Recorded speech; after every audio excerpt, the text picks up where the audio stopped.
Good day everyone! May pasabog si Messenger ngayon na dark mode, so tuturuan ko kayo kung paano gawin ito. Ang unang dapat tandaan ay dapat updated ang Messenger nyo. So titignan natin kung updated ang Messenger ko. So ayan, updated naman siya. So pwede na tayong pumunta sa Messenger.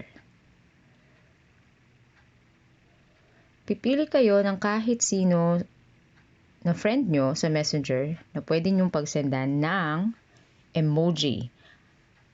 Dapat na emoji yung isasend nyo ay moon. So, hahanapin natin. Hanapin natin ang moon emoji. Ito. So, isend lang siya. So, makikita natin na nagpa-shower party si Messenger ng moon. So, ang ibig sabihin nun ay activated na ang dark mode nyo. So, susunod natin gagawin ay pumunta sa profile o setting ng Messenger nyo. So, makikita nyo meron na tayo ditong dark mode.